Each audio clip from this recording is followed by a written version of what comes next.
Hey, you finally found what you were looking for. As you listen to my voice and feel the gentle frequencies in the background, you'll notice your body beginning to sink deeper into your bed. Each breath slower, each muscle softer, and with every word, your thoughts become quieter. You can let go now. You can rest. This is your journey. Welcome to Dreams of Duty. Now, before we begin this journey, take a moment just to breathe. Breathe in slowly. Feel the air fill your chest and breathe out,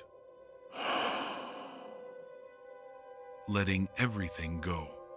Again, breathe in and breathe out. Each time, a little deeper, a little calmer. With every breath, your body softens. Your thoughts drift further away. Israel Arab. On the morning of October 6, 1973, Israel rested in a rare stillness. Across the nation, the people observed Yom Kippur, the Day of Atonement, with its solemn rituals and reflective prayers. Synagogues glimmered with candlelight, their walls echoing with the murmured prayers of worshippers bent in reverence. In quiet homes, families gathered for the pre-fast meals of Sudat Mafseket, the final meal before the day of fasting, laughter mingling with the scent of freshly baked bread and honey. Children, unaware of the storm looming on the horizon, chased one another through empty streets and playgrounds. Schoolyards stood silent, offices remained shuttered, and even the city's usual hustle seemed subdued in respect for the holy day. It was within this fragile calm that the first tremors of war struck. By midday, military communications began to hum with urgency. A coordinated two-front attack had begun. Egyptian forces stormed across the Suez Canal into the Sinai Peninsula, while Syrian troops advanced upon the Golan Heights in the north. For the average Israeli, Yom Kippur, a day meant for introspection and prayer, became a day of terror and confusion. Panic and disbelief rippled through cities and kibbutzim alike. Reservists, some still dressed in pajamas, received emergency calls. Families hastily embraced before separation. Mothers and fathers kissed children goodbye, and young men and women hurried to enlistment points. Some armed with experience from the 1967 war, others untested but resolute. Israeli tanks rumbled out of barracks into the crisp autumn air, their engines a low, threatening growl echoing across towns and desert roads. Improvised defensive positions were hastily constructed, barricades erected in anticipation of advancing forces, while senior officers attempted to understand how such a massive offensive had gone undetected. In command centers, generals pored over maps and reports, their faces etched with disbelief. The question echoed in every tense room: how could they have been so thoroughly surprised? Since the Six-Day War of 1967, Israel had maintained extended defensive positions on the Suez Canal, in the Sinai Peninsula, and on the strategic Golan Heights. These territories were intended as protective buffers, yet their occupation left Israel surrounded by nations unwilling to recognize its sovereignty. Egypt, Syria, and Jordan remained hostile, while Palestinian militant factions continued attacks from across Israel's borders. The shadow of past defeats lingered in every calculation, in every deployment of troops and every hardened fortification. From 1967 until 1973, Israel and Egypt had engaged in the War of Attrition, a low-intensity conflict of sporadic clashes along the Suez Canal. Airstrikes, commando raids, and artillery duels became routine.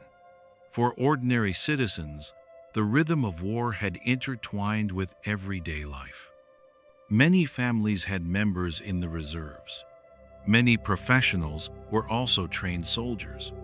Dr. Itzhak Brook, a pediatrician and reservist, recalled the eerie skill that daily conflict had instilled. I could differentiate the planes by their engines. Heavy bombers roared louder, their vibrations shaking windows and hearts alike. Fighters had a distinct whine. By listening, I could tell not just the type of aircraft, but its direction of approach. In a society perched perpetually on the edge of war, these sounds became as vital as air itself. Yet nothing in the previous 6 years had fully prepared Israel for the scale and precision of the assault on October 6th. Egypt had amassed thousands of troops, hundreds of tanks, artillery pieces, and modern Soviet aircraft, all carefully concealed. Advanced surface-to-air missile batteries and anti-tank units were deployed along the Suez Canal, designed to neutralize Israel's air superiority. In the north, Syrian forces concentrated along the Golan Heights, carefully rehearsing maneuvers to exploit Israel's perceived weak points. The planners of the assault had studied Israeli doctrine, intelligence patterns, and political tendencies to ensure maximum surprise. At precisely 2 o'clock in the afternoon, 240 Egyptian aircraft struck Israeli fortifications and command centers in the Sinai. 4,000 commandos, screened by a massive artillery barrage, crossed the canal. Sand embankments of the Bar-Lev line were shattered by high-pressure water hoses, carving gaps for infantry and armored units. Within hours, 23,000 Egyptian soldiers had crossed the canal. Israeli tanks and aircraft attempted a counterattack, but were quickly neutralized by SAM batteries and anti-tank teams. Chaos enveloped the airfields as commanders scrambled to redirect jets from ground attack missions to defensive air superiority sorties. By nightfall, Israel had lost 27 aircraft. Egyptian casualties remained relatively light, with fewer than 200 soldiers killed. Meanwhile, on the Golan Heights, Syrian forces launched a broad frontal assault. Infantry divisions supported by armored units struggled to navigate the rugged terrain and the massive anti-tank ditch. Helicopter-borne commandos assaulted observation stations at Mount Hermon, overwhelming garrisons, yet taking heavy casualties in the process. Traffic jams among vehicles made the Syrian advance painfully slow. Israeli defenders, relying on long-range artillery and defensive positions, inflicted heavy losses and bought time for reinforcements. By evening, though, withdrawal was necessary in some sectors, as the northern front teetered on collapse. Back in Israel, citizens watched the world unravel with a mixture of disbelief, fear, and resolve. Streets once filled with children now echoed with the clatter of mobilization. Families huddled in homes listening to intermittent news broadcasts. The sudden intrusion of war turned synagogues into makeshift aid stations and schools into supply depots. Hospitals filled with the first wounded, many of them reservists, who had barely had time to prepare for departure. The land, once calm in the early October sun, became a theater of chaos, preparation, and mortal anticipation. Dr. Brooke, now a field physician at the front, reflected on the surreal transformation.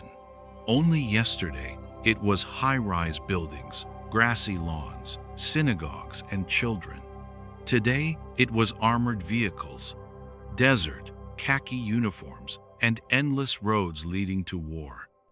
Every sound, every vibration, every call for reinforcements was a reminder that the peace we had taken for granted was fragile and perhaps a distant memory. By the end of the first day, the reality became undeniable. Israel had been taken by surprise, and its most advanced defensive lines had been breached. Yet despite the shock, a determination rooted in survival, experience, and the knowledge of prior victories remained. The day closed with a nation bracing itself for the unknown. The Yom Kippur War had begun. The sun rose on October 7th, 1973, over a Sinai peninsula transformed into a landscape of smoke, sand, and steel. The once empty desert, dotted with sand dunes and sparse scrub, now carried the scars of modern mechanized warfare. Tank tracks carved deep furrows across the soft earth. Artillery craters punctured the open terrain, and clouds of dust hung like a shroud over the advancing Egyptian columns. From the air, the chaos was visible in the shifting shadows of armored vehicles and infantry, moving with precise coordination, their formation a testament to months of planning and preparation. Israeli soldiers, many of them reservists called from homes across the country, moved with a mixture of urgency and practiced calm. The shock of the previous day's assault had not left them. 2/3 of the Bar-Lev line was overrun, and entire battalions had been destroyed or captured. Yet there remained pockets of resistance, most notably Fort Budapest, where Israeli troops held out against the Egyptian tide. Commander Shlomo Levin, an officer seasoned from the Six-Day War, organized his men with methodical precision, positioning anti-tank teams and sniper posts to slow the enemy advance. Smoke from burning fortifications mixed with the acrid scent of burning fuel and cordite, filling the air with a suffocating reminder of war's immediacy. In command centers back in Tel Aviv and Haifa, generals worked around the clock. Maps were covered in pins and markers, tracking every Egyptian movement. Communications lines buzzed with activity as reports from the front came in sporadically, often fragmented, sometimes contradictory. The government faced impossible decisions: mobilize reserves at a massive scale, risking economic paralysis and civil unrest, or gamble on smaller counterattacks that could falter against the numerically superior Egyptians. Prime Minister Golda Meir convened with Chief of Staff David Elazar, Defense Minister Moshe Dayan, and key advisors. Every moment carried weight, for intelligence was fragmented, and the Egyptian offensive had proven how thoroughly Israel's sophisticated systems could be circumvented. The Egyptians, emboldened by the success of their initial crossings, pressed forward with disciplined precision. Artillery barrages softened Israeli positions, while infantry and armored units exploited gaps in the defensive lines. High-pressure water hoses had long since failed, but the breaches in the sand embankments allowed tanks and personnel carriers to pour through, forming cohesive assault groups.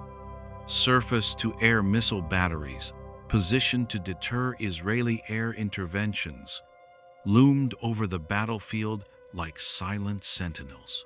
Any Israeli aircraft attempting strafing runs risked destruction within seconds. Despite these daunting odds, Israeli pilots displayed extraordinary skill and determination. Flying in tightly coordinated formations, they attempted to break Egyptian lines, targeting supply convoys, armored columns, and artillery positions. The desert air was thick with the roar of engines, the flash of tracer rounds, and the echo of explosions. Yet losses were severe. Jets were downed with terrifying frequency, often by weapons unfamiliar to the Israelis, such as the Soviet-made Sagar anti-tank guided missiles. For every target destroyed, the cost was measured in human life and aircraft. Meanwhile, civilians near the northern Sinai towns faced the unimaginable. Kibbutzim and moshavim were evacuated. Families sent westward in convoys of trucks, buses, and private vehicles. Dust-choked roads became clogged with cars, military transports, and fleeing citizens. Parents held children close, while elderly residents clutched whatever belongings they could carry. Hospitals in nearby Israeli towns braced for the first waves of casualties, transforming schools, synagogues, and community centers into triage centers. Doctors, nurses, and volunteers worked around the clock, tending to both soldiers and civilians alike. By the 8th of October, the Israelis began piecing together an ad hoc defensive strategy along secondary lines. Tanks and infantry were repositioned to slow the Egyptian advance and protect vital supply routes. Mobile artillery units were deployed to strike at enemy concentrations, while reconnaissance teams risked exposure to report on Egyptian movements. Every success came at a price, every maneuver fraught with danger. Soldiers moved under the constant threat of air attack, anti-tank missiles, and artillery barrages. Even minor victories, a destroyed tank, a repelled infantry squad, provided crucial breathing room for the overstretched defenders. On the Egyptian side, Chief of Staff Saad el-Shazli remained cautious, despite early success. He understood that while Israel had suffered shocking losses, its military capacity remained formidable. The Israelis had survived numerical disadvantages before and could adapt quickly.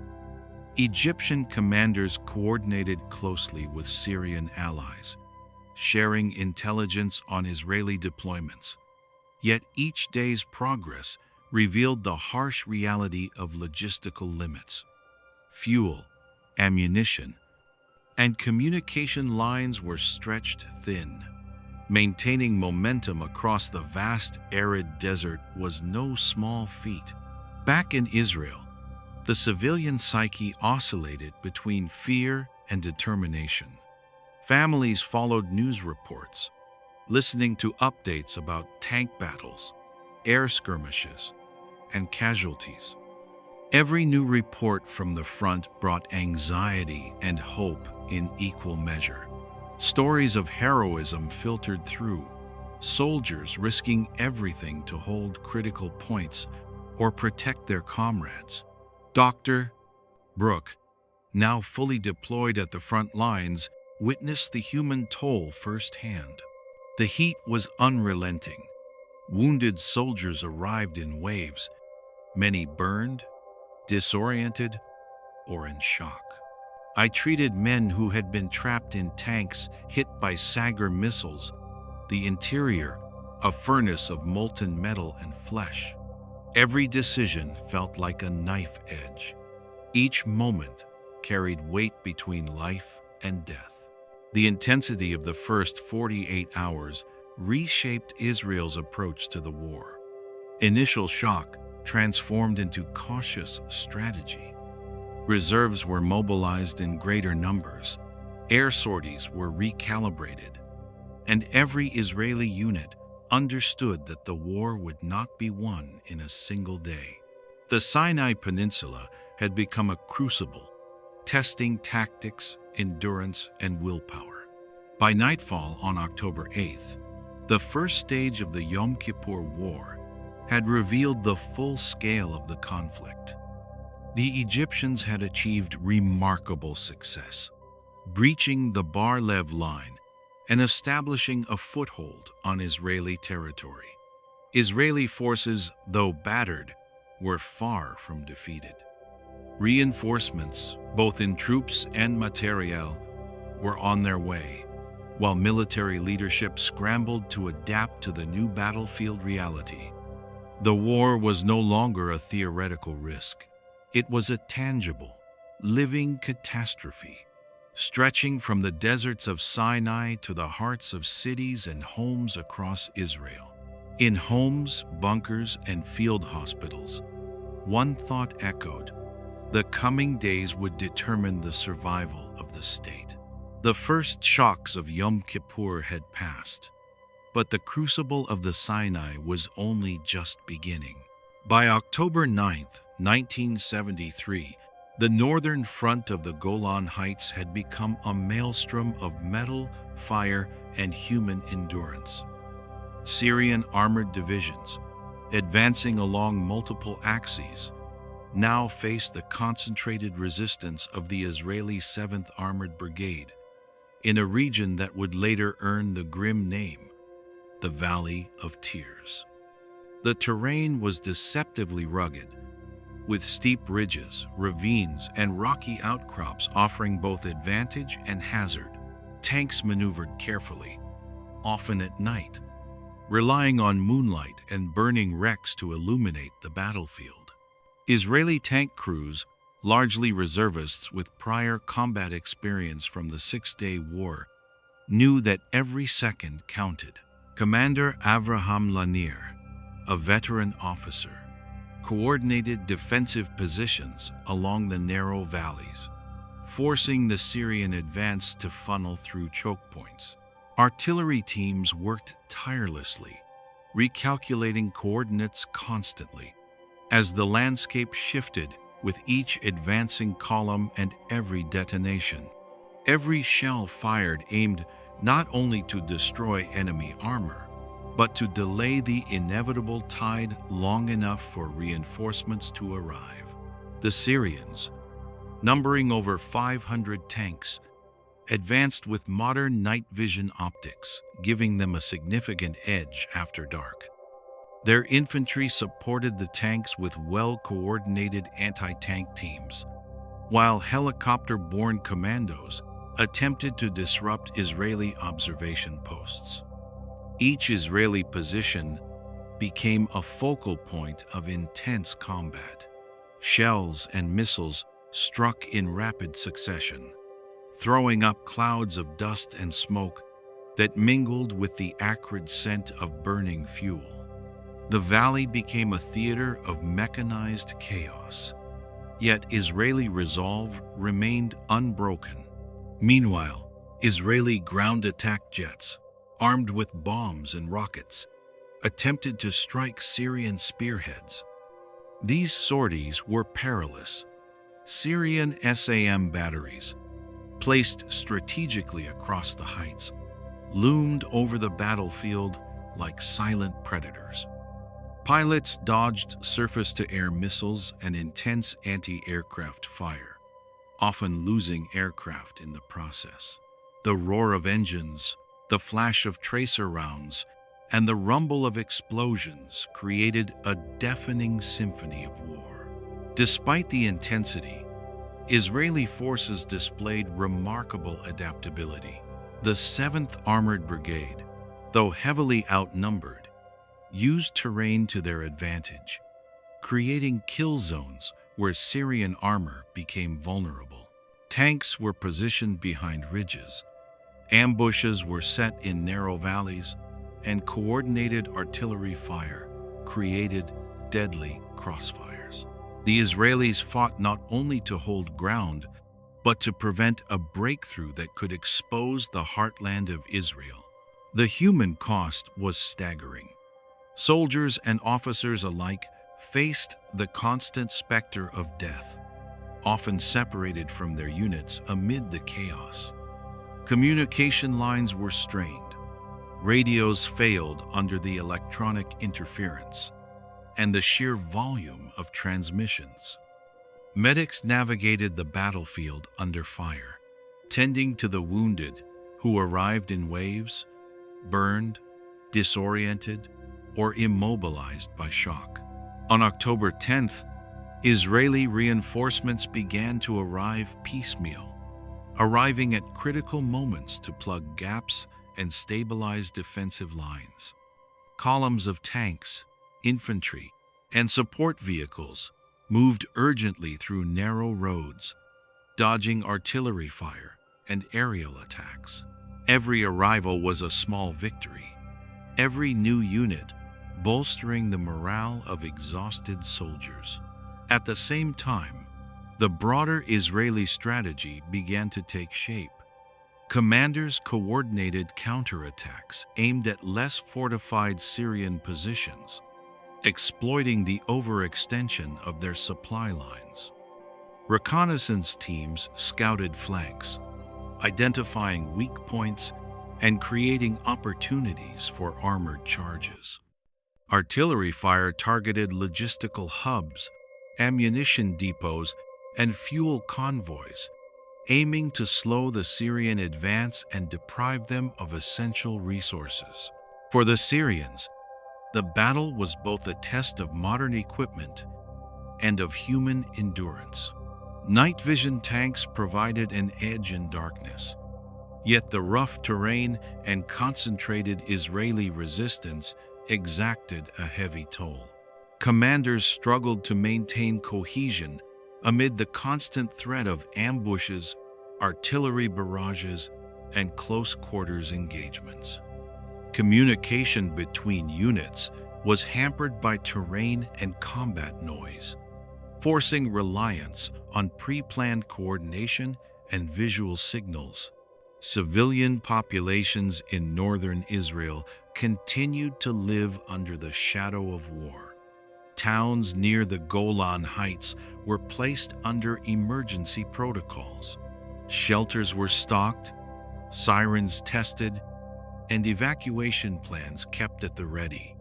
Families listened anxiously to updates over radios. Following the ebb and flow of armored clashes, the sound of distant explosions echoing through the hills, and the reports of casualties trickling in from the front. By nightfall on October 10th, the Valley of Tears remained in Israeli hands, a hard-won testament to strategy, courage, and perseverance. Though outnumbered and outgunned, the 7th Armored Brigade had prevented a Syrian breakthrough, stabilizing the front long enough for further reinforcements and supplies to arrive.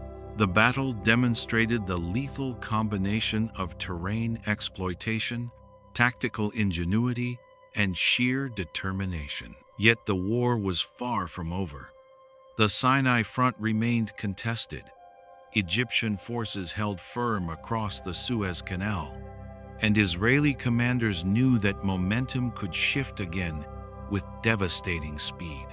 Soldiers and leaders alike understood that every decision, every movement, every moment on the battlefield could determine the fate of the state itself.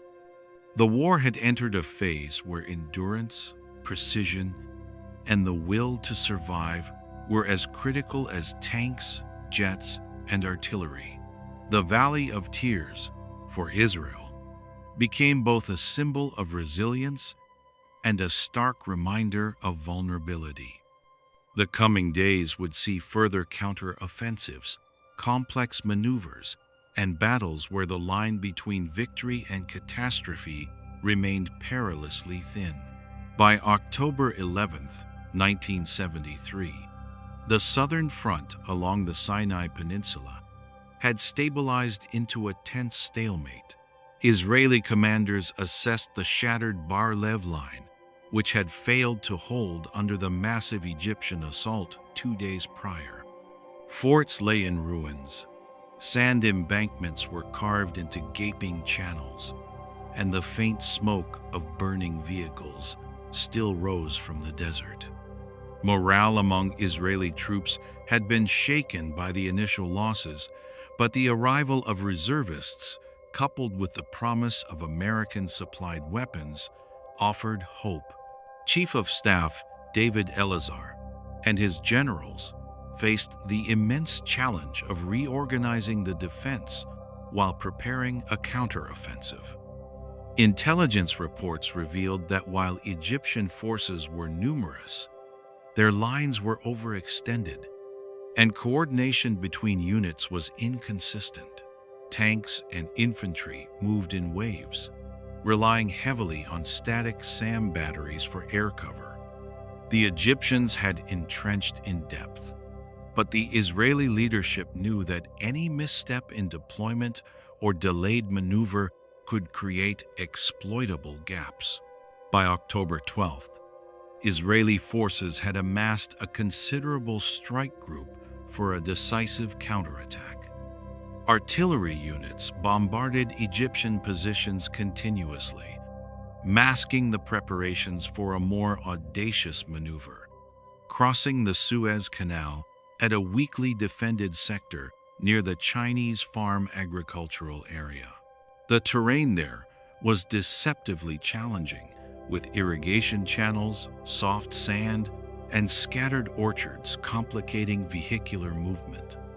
Engineers worked tirelessly under intermittent shell fire to clear paths for tanks and bridging equipment, while reconnaissance teams mapped out enemy positions with meticulous detail. Israeli air support became a critical factor in the counteroffensive. Ground attack jets, supplied with American munitions, struck Egyptian artillery emplacements, command centers, and supply depots beyond the protective range of SAM batteries. Pilots flew in tight coordination with ground forces, relaying real-time intelligence to tank commanders and infantry leaders. Explosions lit the desert like fleeting stars, marking both success and destruction as jets danced through the barrage of anti-aircraft fire. On October 13th, the first Israeli units crossed the canal. Paratroopers, engineers, and armored columns moved in concert, establishing precarious bridgeheads under fire. Egyptian forces, initially convinced the assault was a minor raid, responded slowly, allowing the Israelis to consolidate and expand their positions. Combat was intense and often hand-to-hand around fortified positions, with anti-tank Sagar missiles wreaking havoc on Israeli armor. Yet determined leadership and small unit coordination allowed the breakthrough to hold. The following days saw the Israeli advance deepen, creating chaos in the Egyptian rear. Supply depots, communication centers, and SAM positions became targets for mobile strike teams, disrupting the defensive network and forcing Egyptian commanders to divert units from the front lines. Lieutenant General Ariel Sharon led a daring maneuver, pushing columns over 100 kilometers behind enemy lines, threatening the main supply arteries of the Third Army.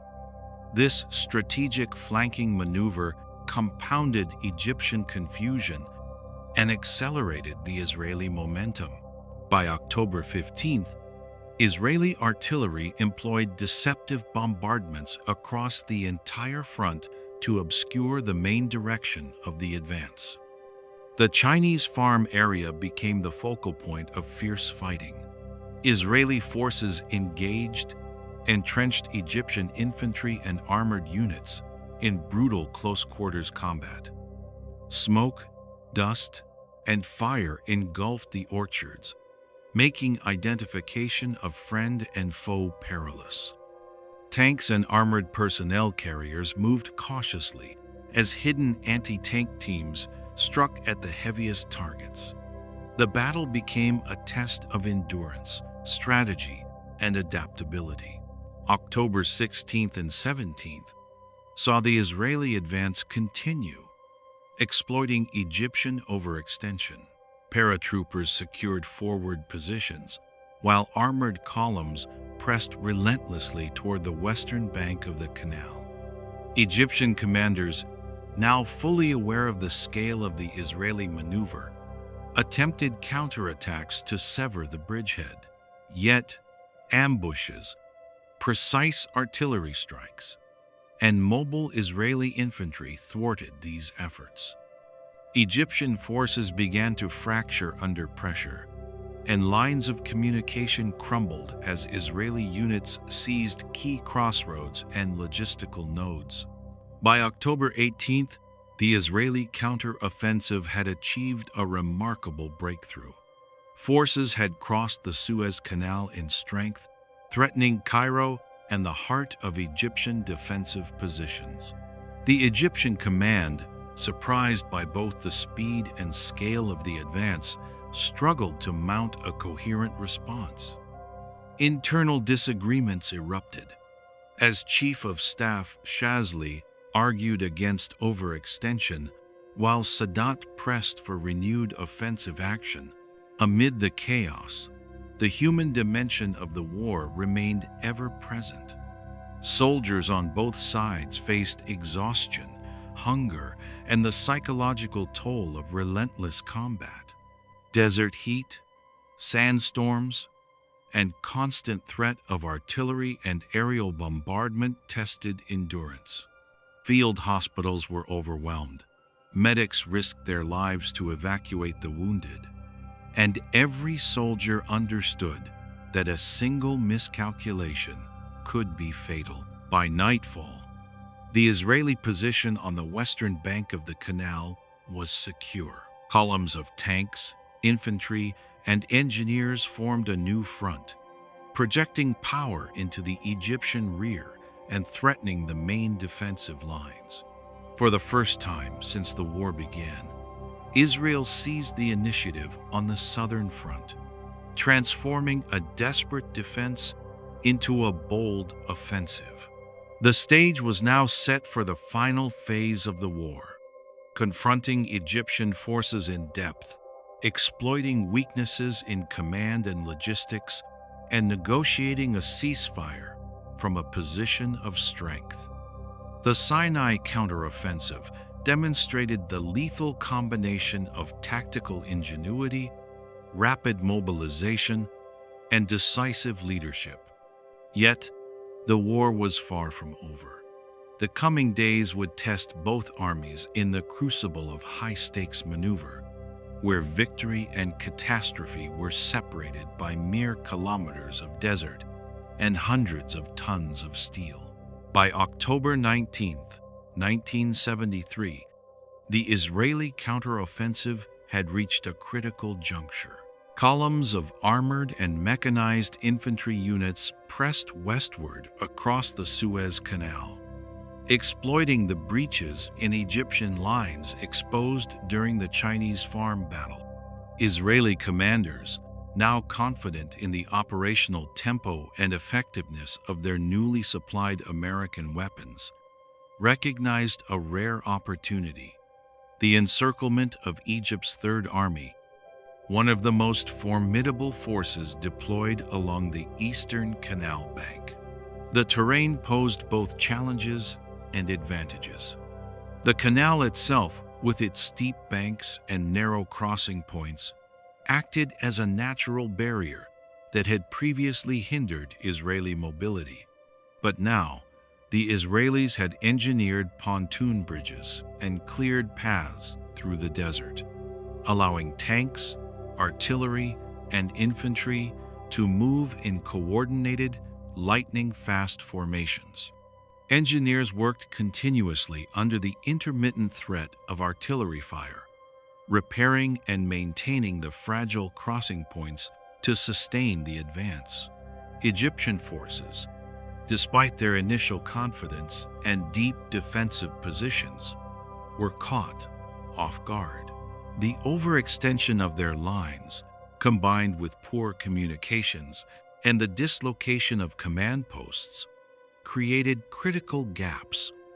Chief of Staff Saad el-Shazli urged restraint, warning that a hasty counterattack outside the protective SAM umbrella could devastate Egyptian armored units.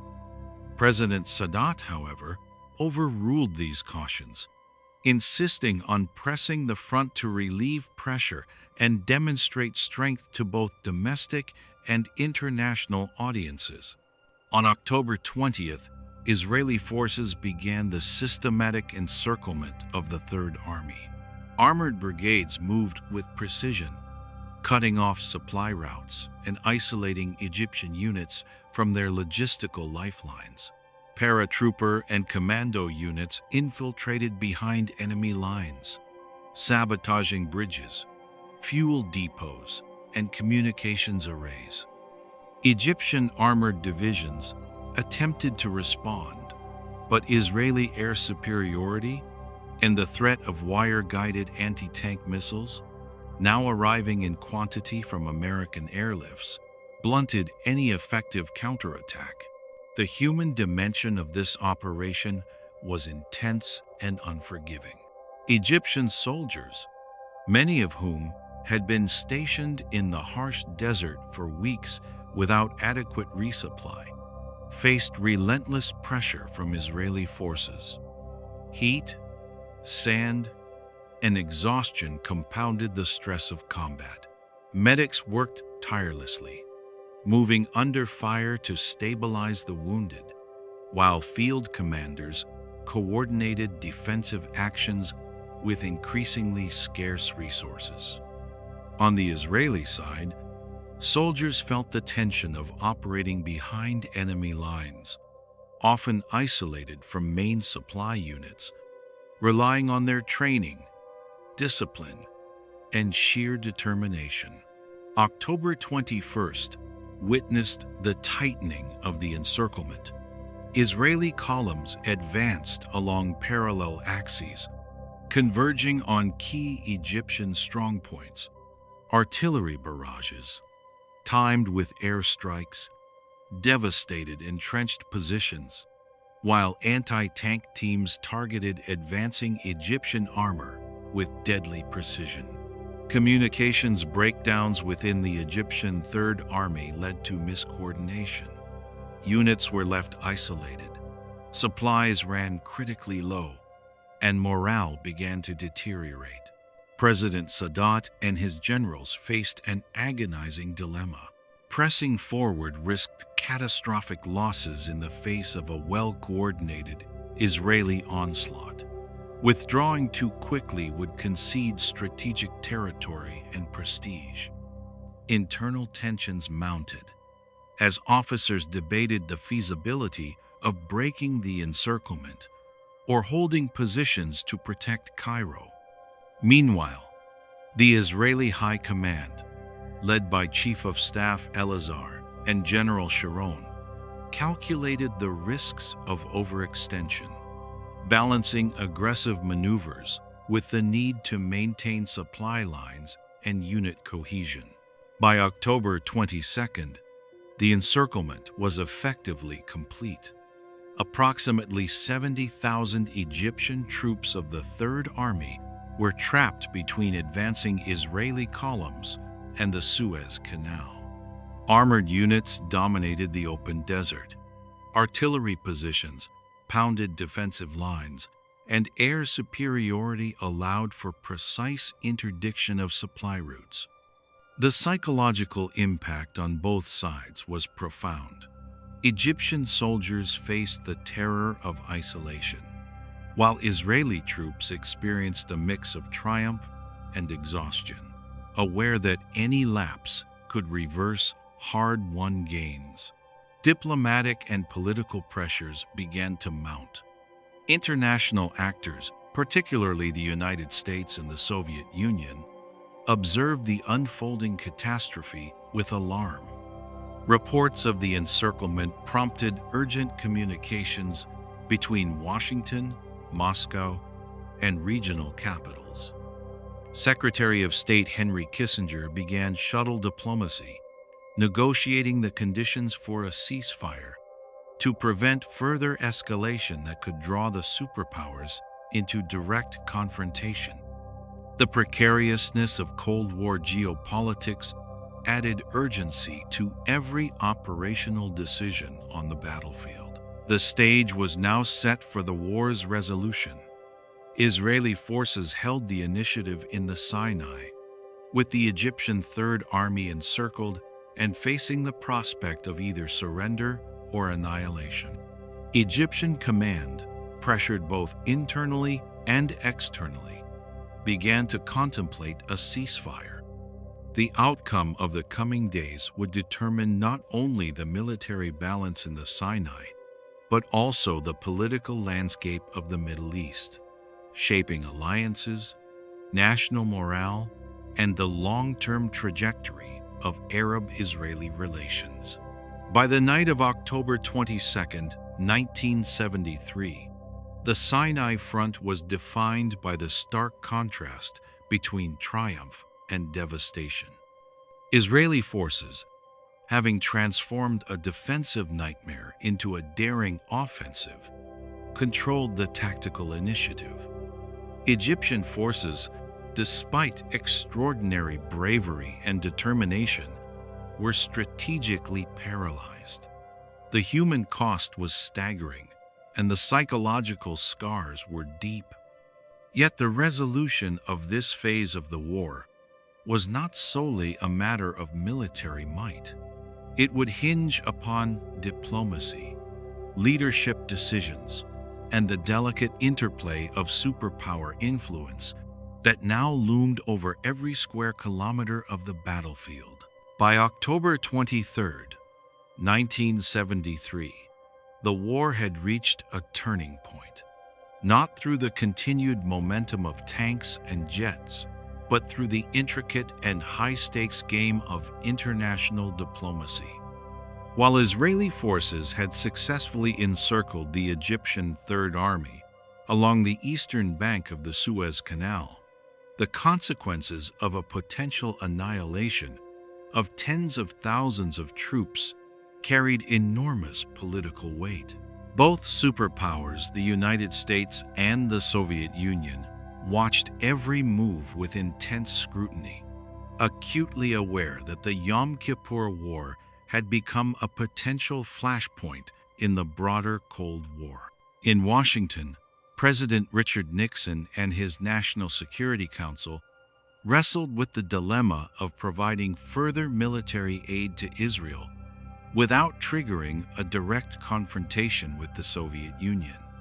The ongoing airlifts, which had already delivered tanks, artillery, and wire-guided anti-tank missiles, had allowed Israel to gain the upper hand militarily, but intelligence reports indicated that the Soviets were preparing to respond by resupplying Egypt through airlifts of their own, potentially escalating the conflict into a direct superpower confrontation. Secretary of State Henry Kissinger spearheaded a series of back-channel communications with Moscow, emphasizing the urgent need for restraint on both sides, while quietly encouraging Israel to maintain pressure on the battlefield to strengthen their negotiating position. Meanwhile, in Cairo, President Anwar Sadat faced an existential decision. The Egyptian public, still reeling from the shock of the initial Israeli breakthroughs across the canal, demanded both accountability and a demonstration of strength. Sadat's inner circle debated fiercely over whether to risk continued offensive operations to relieve the Third Army or to negotiate an immediate ceasefire. Chief of Staff Saad el-Shazli argued for caution, pointing out that continuing the fight could result in catastrophic losses particularly in the face of Israel's superior air cover and the tactical advantage provided by newly arrived American weaponry. Sadat, aware that international opinion and the need to maintain Arab unity would shape his historical legacy, weighed the political consequences as heavily as the military. On the Israeli side, Chief of Staff David Elazar and his commanders deliberated the balance between consolidating territorial gains and avoiding unnecessary casualties. While operational momentum favored an aggressive continuation of the offensive, there were logistical concerns. Supply lines stretched across the canal, bridges were vulnerable, and armored units operating in enemy territory risked overextension. Nonetheless, morale among Israeli forces was buoyed by the successful execution of the crossing at the Chinese farm and the disruption of Egyptian lines.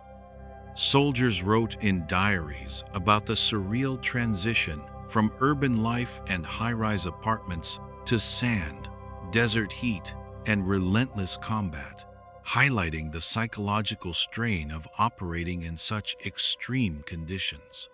On October 24th, shuttle diplomacy intensified. Kissinger flew to multiple capitals, negotiating tirelessly to frame terms acceptable to both sides. The United States emphasized the necessity of a ceasefire to prevent further escalation and potential superpower confrontation, while the Soviet Union pressed for guarantees that Egyptian forces would not be annihilated, seeking to protect their regional allies and preserve credibility. Communications flowed back and forth, encrypted and urgent, with minutes and hours dictating the pace of decisions that would affect tens of thousands of lives. Within the Sinai battlefield itself, the human toll of the encirclement became ever more apparent. Egyptian soldiers, trapped between advancing Israeli columns and the canal, faced dwindling supplies, mounting casualties, and the psychological strain of isolation. Israeli units, despite their tactical advantage, confronted the same harsh conditions of desert warfare. Relentless heat during the day, freezing cold at night, dust storms that obscured vision, and the constant threat of ambush or anti-tank fire. Medical teams on both sides worked under impossible circumstances, treating wounds with limited supplies and improvising care for soldiers suffering from dehydration, exhaustion, and heat stroke. By the morning of October 25th, preliminary agreements for a ceasefire were reached under intense international pressure. Israeli forces maintained positions on the eastern bank of the canal, with the Third Army effectively surrounded but not fully destroyed, a compromise designed to preserve a delicate balance and allow for a negotiated solution. Egyptian commanders, weary and facing the reality of their encirclement, reluctantly agreed to halt further offensive actions. The formal ceasefire, brokered by the United States and the Soviet Union, came into effect later that day. Across the battlefield, soldiers lowered their weapons, exhausted and weary, unsure whether relief or renewed combat awaited them the following morning. The immediate aftermath saw tense exchanges at observation posts, cautious patrols along front lines, and the first tentative attempts at communication between opposing units to verify compliance with the truce. Politically, the ceasefire marked a moment of mixed emotions for all parties involved. In Israel, there was relief and pride over the ability to reverse the tide of the initial surprise attack, but also lingering anxiety over the potential threat posed by the remaining Egyptian and Syrian forces. Among Egyptian leadership, The ceasefire was presented to the public as a partial success, a means of preserving honor and demonstrating resilience, though internally it was acknowledged that military objectives had largely failed. The international ramifications were equally profound.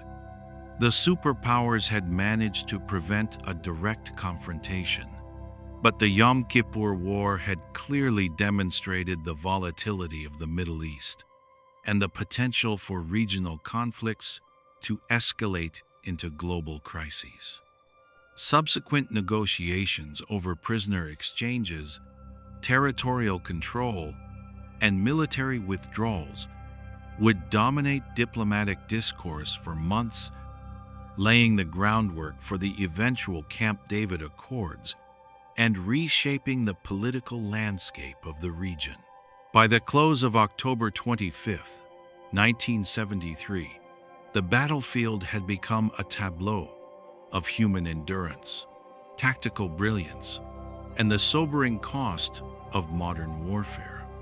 The war had exposed both vulnerabilities and strengths in military strategy, intelligence operations, and political decision-making. While the guns fell silent for a moment, the echoes of the conflict would resonate across borders, shaping policy, national memory, and the course of Arab-Israeli relations for decades to come. The ceasefire of October 25, 1973, brought a momentary pause to the relentless violence that had gripped the Sinai and Golan Heights for over 2 weeks. Yet for both Israel and Egypt, as well as Syria, the cessation of hostilities was only the beginning of a grueling period of analysis, reflection, and preparation. Across the region, military leaders, political figures, and intelligence agencies mobilized not for combat, but for evaluation, meticulously dissecting successes, failures, and vulnerabilities exposed during the conflict. In Israel, Prime Minister Golda Meir convened an emergency cabinet session on October 26th. The mood in the room was tense, oscillating between relief that the country had survived what many had feared could be a catastrophic collapse and frustration over the surprise achieved by Egyptian and Syrian forces. Chief of Staff David Elazar presented a detailed operational report, analyzing the initial failures along the Bar-Lev line, the chaotic mobilization of reservists, and the lessons learned from armored engagements on both fronts. Elazar's report highlighted the vulnerabilities in Israel's intelligence assumptions, what had come to be known as the concept, and noted that reliance on the notion that Egypt would not attack, coupled with misinterpretation of signs of Arab rearmament, had created a dangerous blind spot. Soldiers returning from the front lines brought first-hand accounts that painted a stark picture of the human cost. Field medics, such as Dr. Itzhak Brook, recounted harrowing experiences treating wounded under fire, improvising surgeries in makeshift hospitals, and witnessing the devastating aftermath of Sagar anti-tank rockets and Egyptian artillery strikes. Veterans spoke of the psychological toll, from the deafening roar of air raids to the eerie quiet of desert nights punctuated by sporadic gunfire. Many officers emphasized the importance of training soldiers to operate under conditions of constant uncertainty, and debates arose regarding improvements in night fighting capabilities, electronic countermeasures, and armored tactics. On the operational side, the Israeli Defense Forces, IDF, prioritized rebuilding and modernizing its units. Tank brigades were refitted, with older M60 Patton tanks receiving upgraded optics and enhanced armor. while infantry units were retrained to counter new Soviet-supplied anti-tank weapons that had proven deadly during the war. Air Force pilots underwent rigorous debriefings, focusing on engagements against Egyptian SAM batteries and Syrian anti-aircraft defenses. Lessons from the Chinese farm operation, which had demonstrated both the importance of surprise and the devastating efficiency of concentrated enemy fire, were incorporated into new tactical manuals. Meanwhile, in Egypt, President Anwar Sadat faced a deeply introspective period. Publicly, he presented the war as a strategic victory, framing the partial gains across the Suez Canal as a reclamation of national pride after the humiliation of 1967. Privately, however, Sadat confronted the stark reality of the Third Army's entrapment and the operational shortcomings that had limited Egyptian objectives. Chief of Staff Saad el-Shazli's meticulous reports outlined critical weaknesses, logistical delays, ineffective coordination between armor and infantry, and underestimation of Israeli counter-offensive capabilities.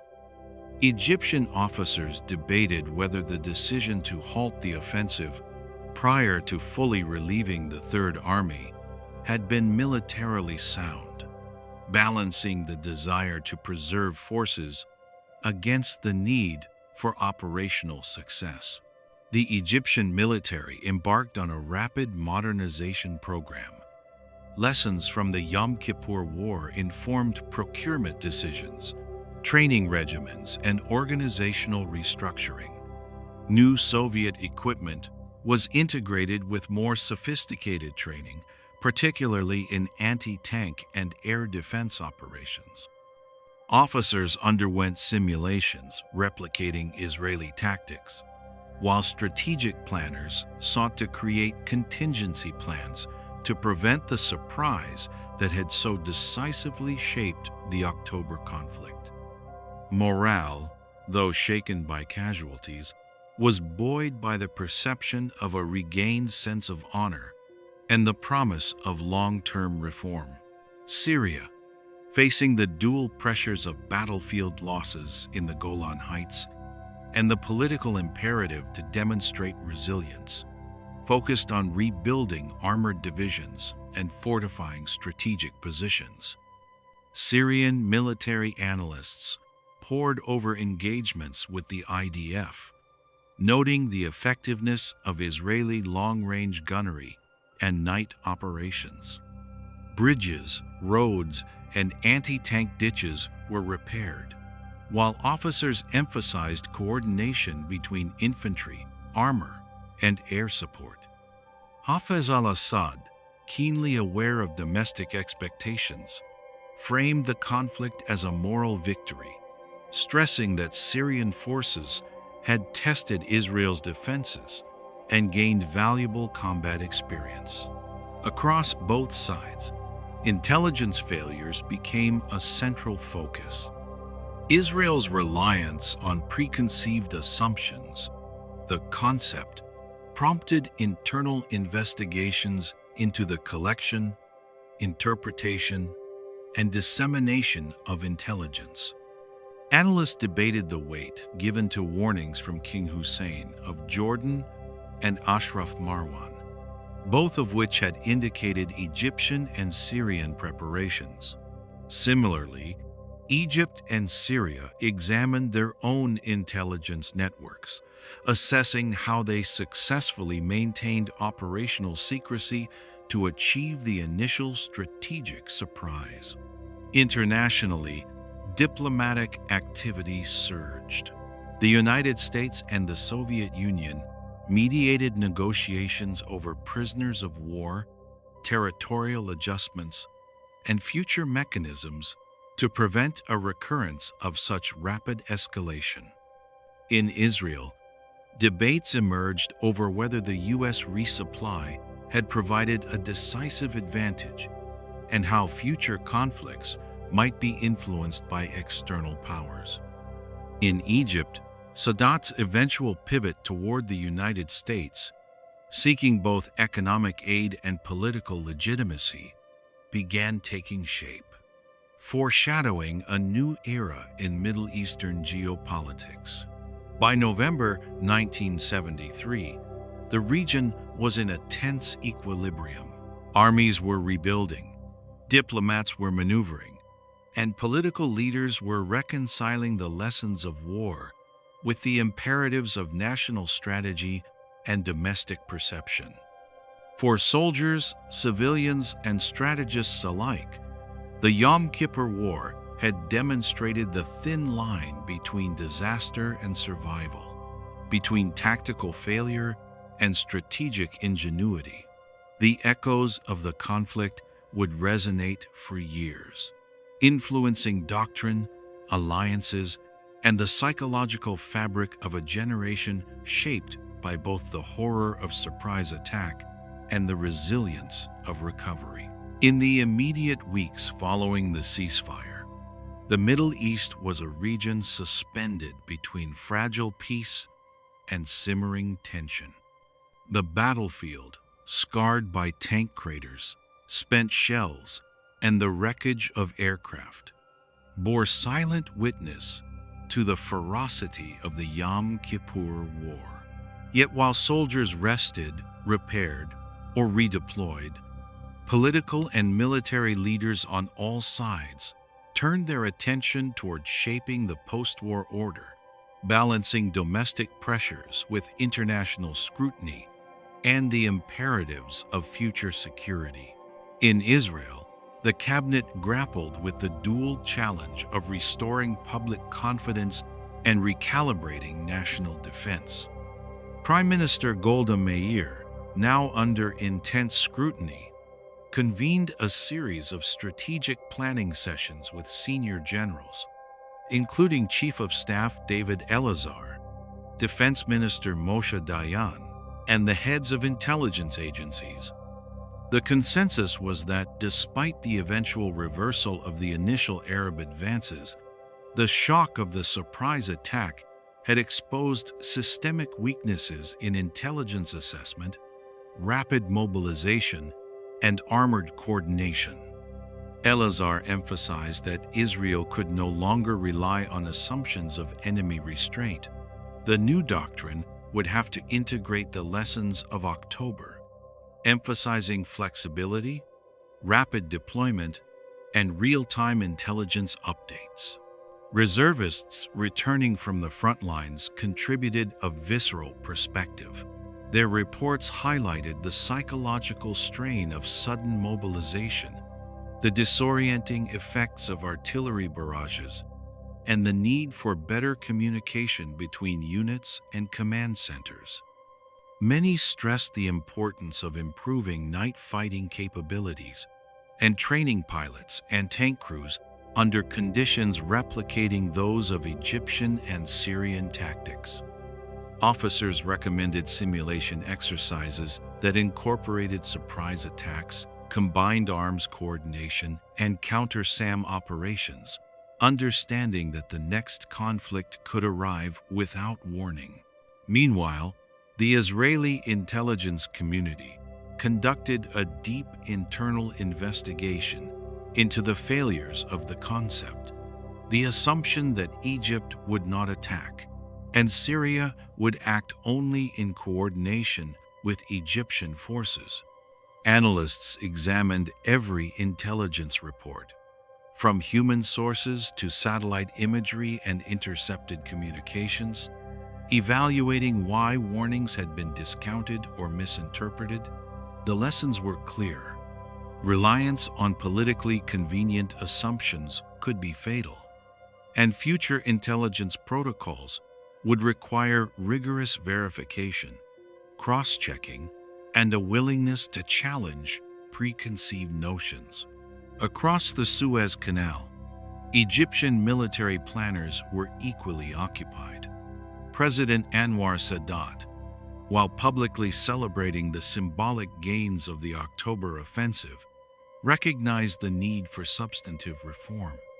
The Third Army's near encirclement had revealed deficiencies in operational planning, logistics, and armored coordination. Chief of Staff Saad el-Shazli's post-war report was exhaustive, cataloging the precise locations of battlefield losses, the effectiveness of Israeli airstrikes, and the coordination or lack thereof between infantry, armor, and SAM batteries. The Egyptian military committed to extensive retraining programs, integrating Soviet tactical innovations while addressing the operational shortcomings highlighted during the war.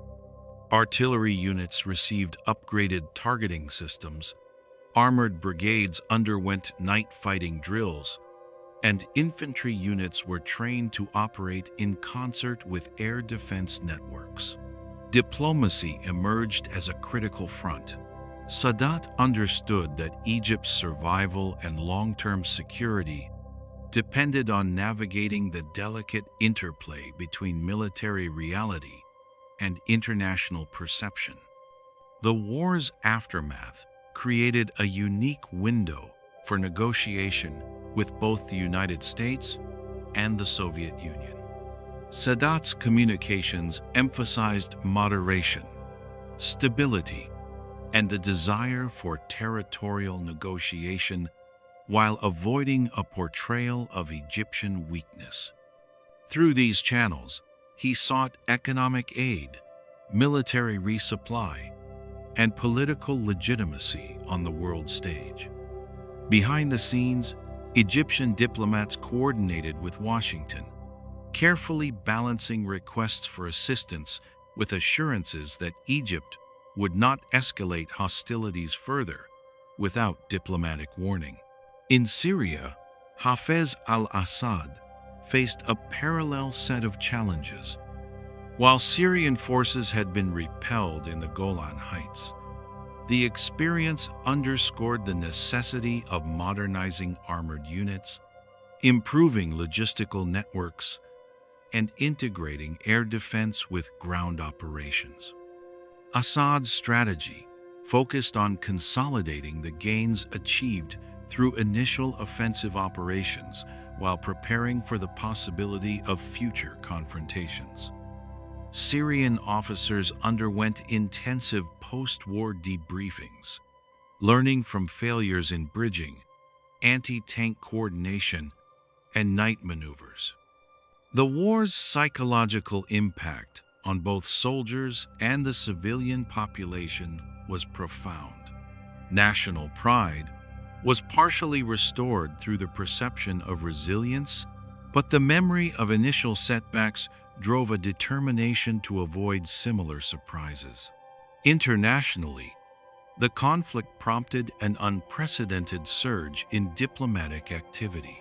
The United States, recognizing Israel's need for resupply and the potential for Soviet influence in the Arab world, accelerated logistical support while navigating complex internal debates over the scale and timing of military aid.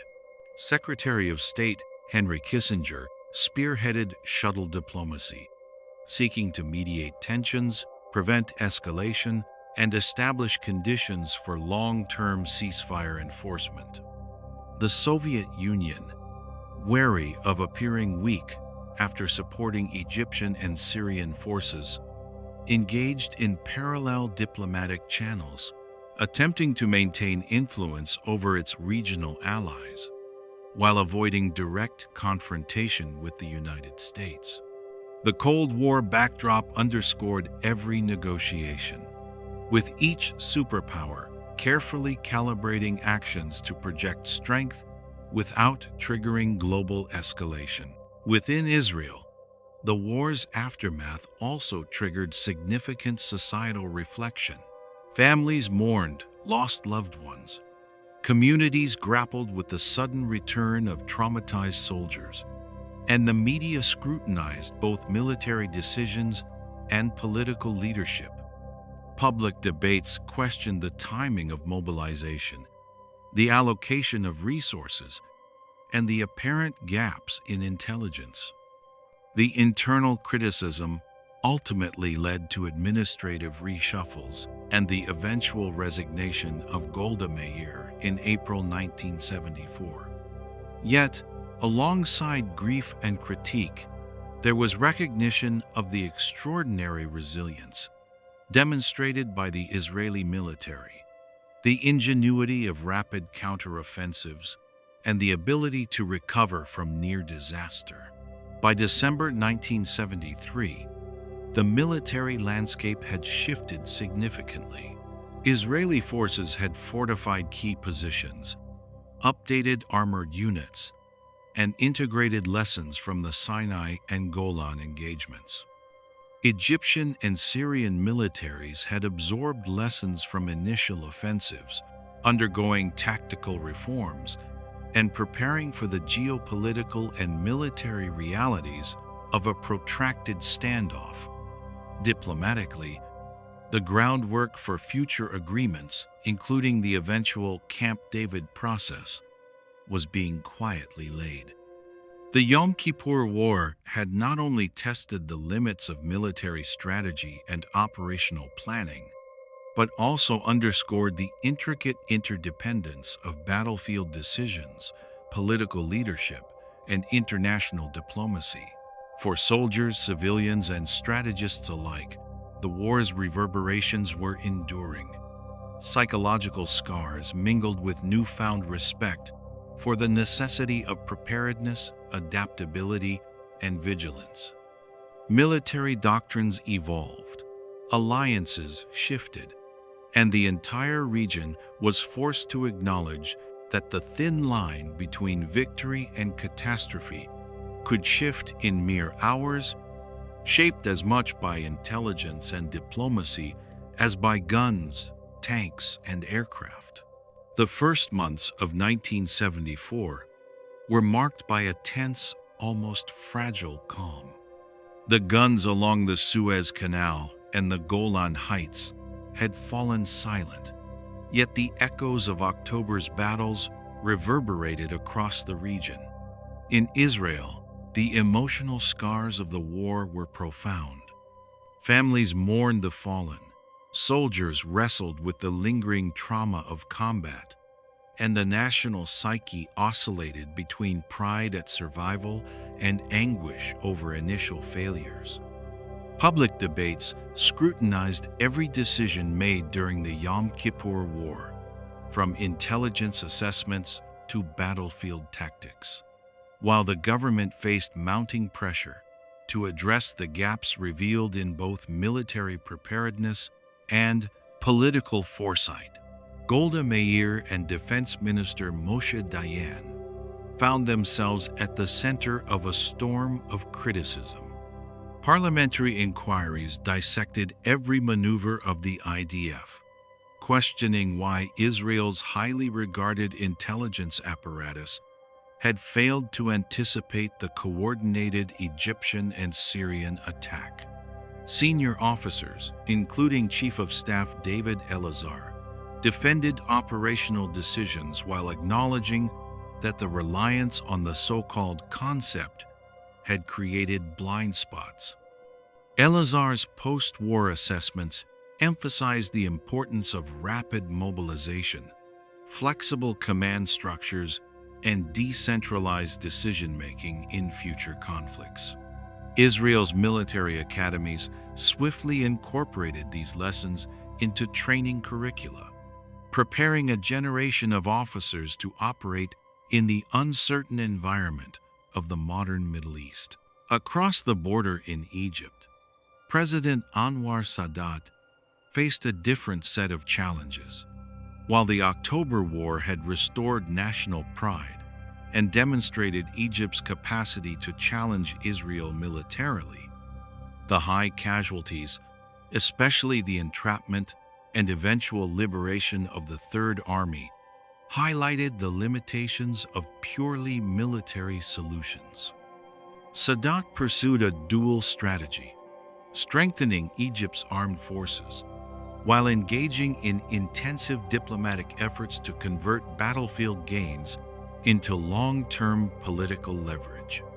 Cairo became a hub of negotiation as Egyptian diplomats worked tirelessly to secure international recognition, financial aid, and a strategic realignment that would reduce dependence on the Soviet Union. In Damascus, President Hafez al-Assad prioritized the reinforcement of Syrian defenses along the Golan Heights. Syrian planners meticulously studied the tactics employed by Israeli forces, particularly the precision airstrikes and armored maneuvers that had proven decisive in counteroffensives. Training programs emphasized the integration of infantry, armor, and air support, while logistical systems were modernized to ensure rapid resupply in case of renewed hostilities. Despite these efforts, Syria's post-war strategy remained constrained by regional politics and the necessity of coordination with Egypt, which increasingly pursued a separate diplomatic trajectory. The international community, acutely aware of the war's potential to ignite superpower confrontation, became deeply involved in mediation efforts.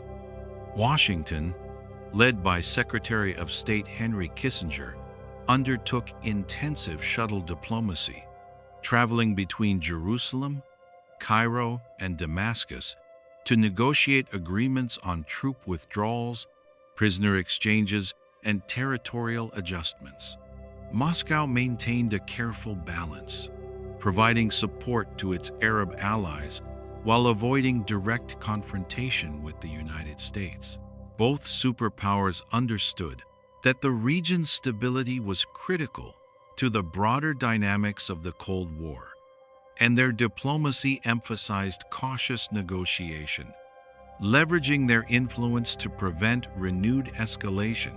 In Israel, American military support became central to rebuilding national security.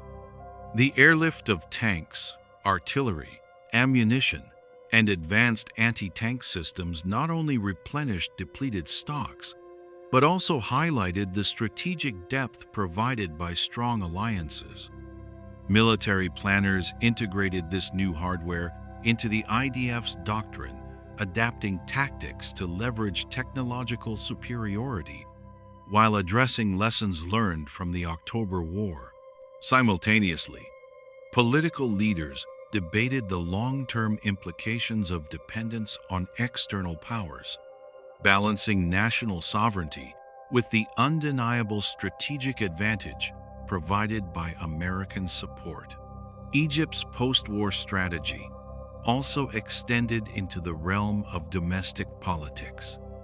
Sadat carefully crafted narratives that portrayed the war as a triumph of Egyptian resilience, while simultaneously signaling openness to diplomatic engagement with Israel. Public speeches emphasized restored national dignity, the strategic necessity of negotiation, and the importance of leveraging international support to secure lasting gains. Cairo reopened formal channels with Washington, securing financial aid and technology transfers that would underpin the modernization of its armed forces and infrastructure. At the same time, Sadat navigated delicate relationships with other Arab states, balancing domestic expectations with regional ambitions, particularly in the context of pan-Arab unity. Intelligence reform became a priority on both sides. Israel, shaken by the surprise of the Yom Kippur attack, implemented rigorous changes in collection priorities, analytical frameworks, and counterintelligence protocols. Assumptions were challenged, and intelligence officers were trained to recognize biases, avoid over-reliance on predetermined concepts, and consider a wider spectrum of possible enemy actions.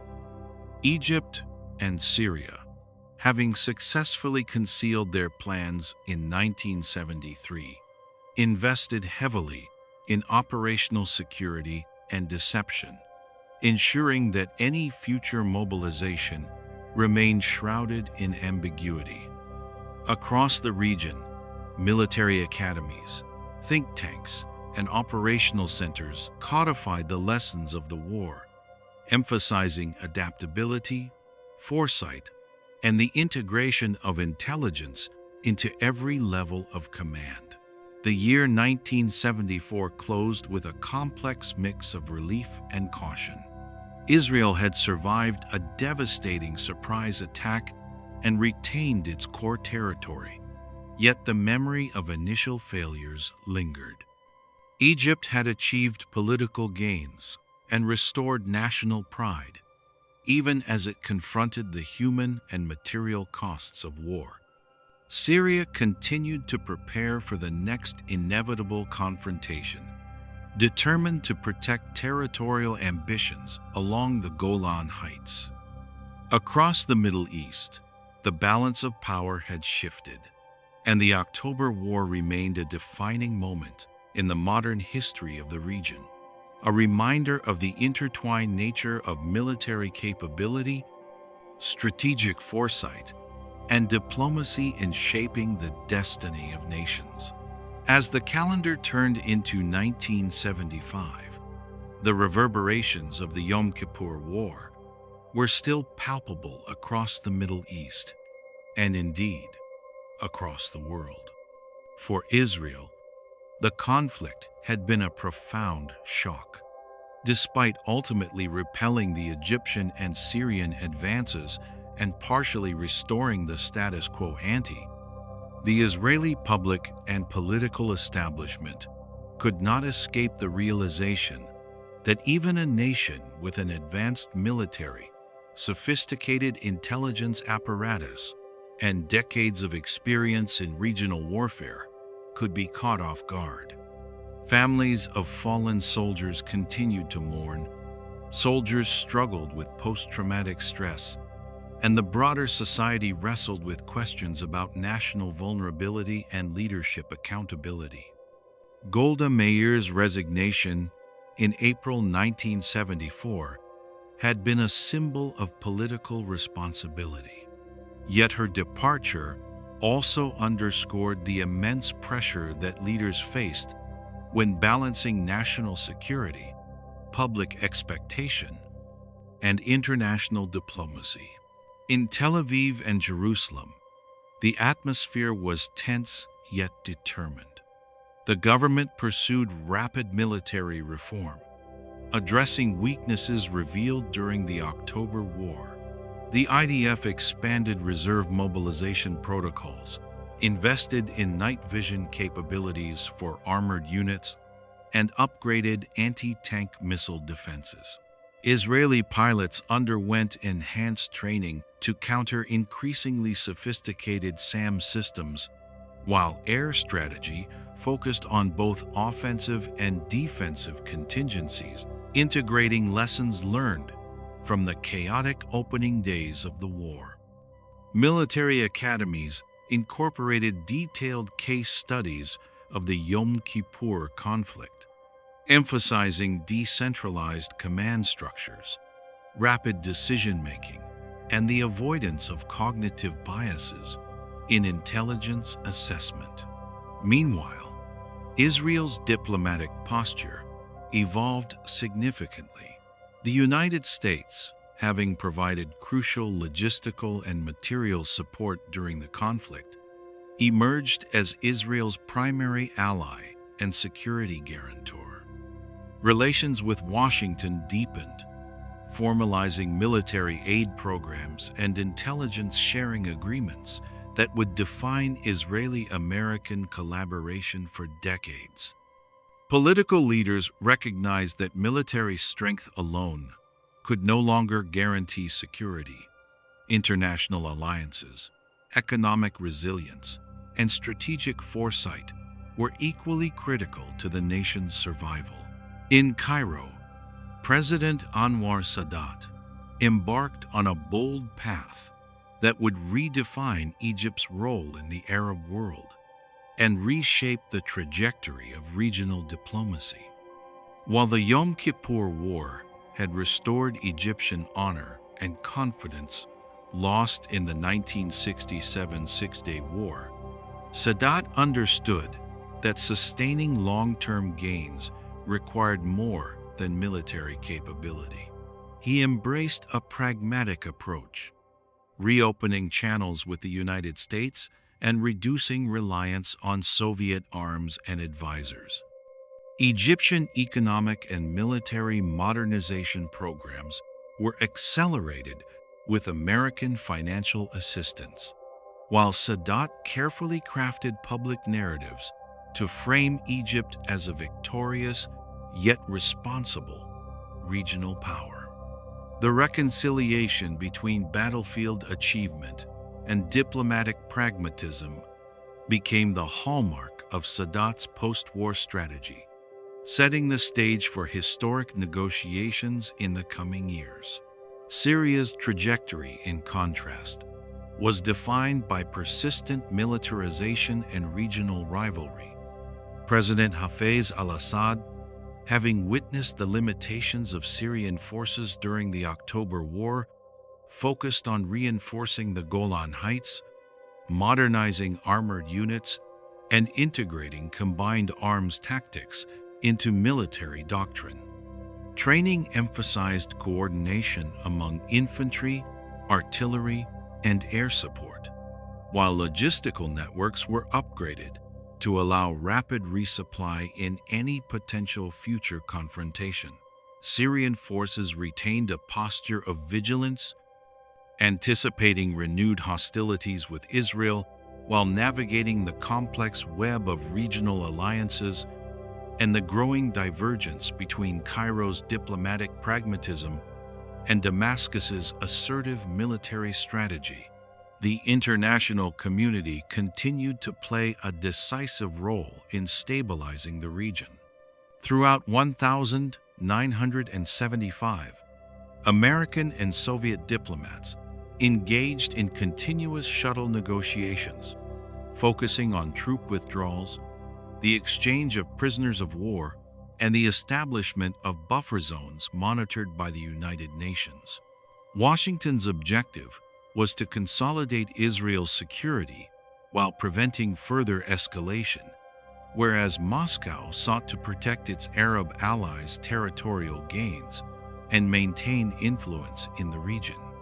The careful balance of power diplomacy underscored the enduring role of the Cold War in Middle Eastern conflicts, demonstrating that local wars were invariably linked to broader global dynamics.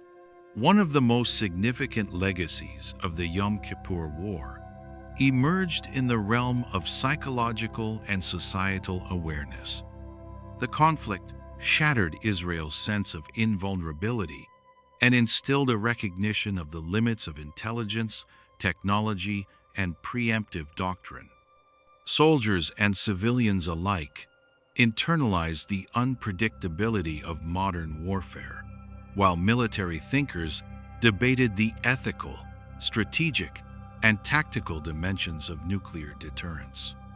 In Egypt and Syria, the war reinforced the notion that even limited tactical victories could have far-reaching political and psychological impacts, shaping national narratives and public expectations for decades.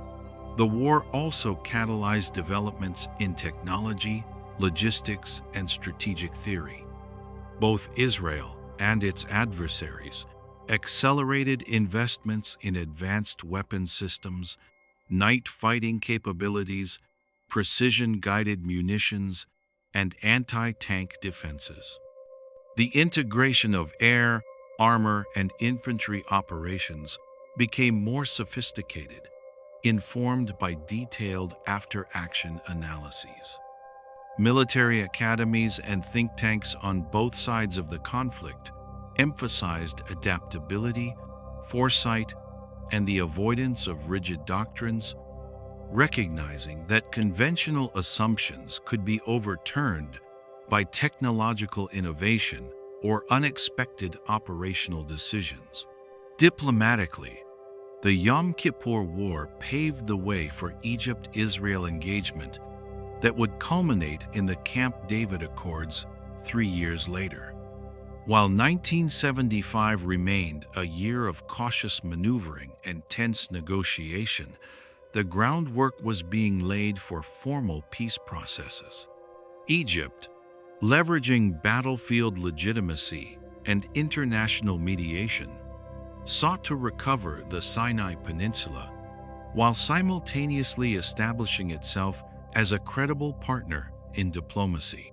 Israel, strengthened by military resilience and international support, approached negotiations from a position of confidence, yet wary of Arab intentions.